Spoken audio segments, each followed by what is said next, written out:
अल्लाह के प्यारे नबी फरमाते हैं, मनिबतुलिया मिन हाज़िहिल बनाति बिशैइन कुन्न लहू सित्रम मिनन नार।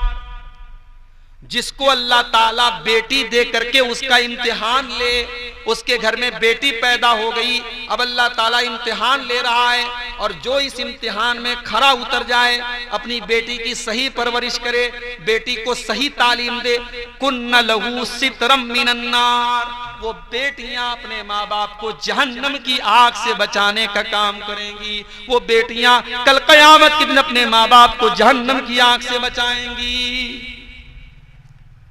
बेटी की परवरिश का मतलब सिर्फ ये नहीं है उसको जवान कर दिया, उसकी शादी कर दी।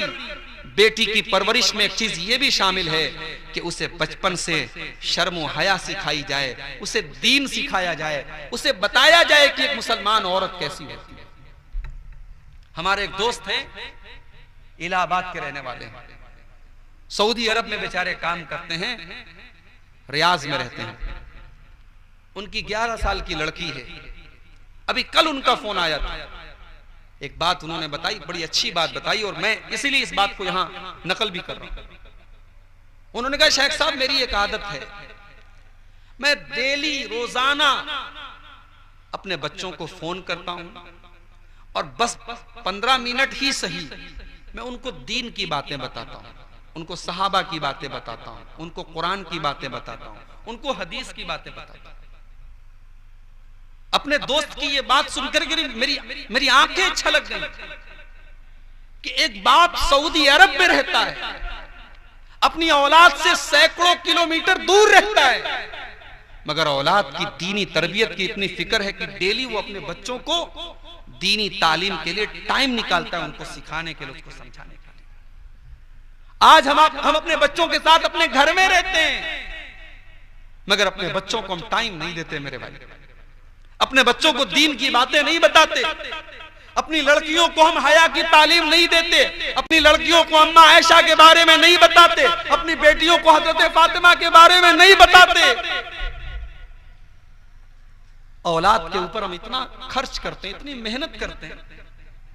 औलाद के ऊपर सबसे बड़ी मेहनत यह है कि अपनी औलाद को दीनदार बना दो मेरे भाई, अपनी औलाद के अंदर अल्लाह का डर पैदा कर दो, अपनी औलाद के अंदर तकवा पैदा कर दो। इससे बड़ा औलाद के ऊपर, इससे बड़ा इन्वेस्टमेंट कोई नहीं।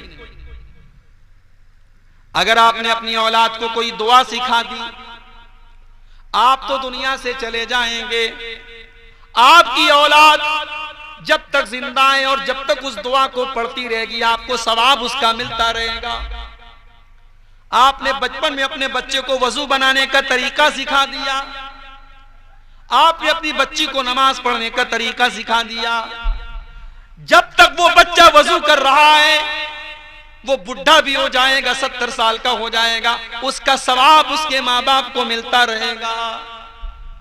जब तक वो बच्ची नमाज पढ़ती रहेगी, उसके माँ बाप को उसका सवाब मिलता रहेगा। मेरे प्यारे भाइयों, आज समाज के न सुधरने की एक वजह यह भी है कि आज हमारी माओ बहनों ने अपनी जिम्मेदारी को भुला दिया है। उन्होंने ये समझा हमारा काम तो खाना पकाना है, हमारा काम तो झाड़ू पोछा लगाना है, हमारा काम तो घर को देखना है।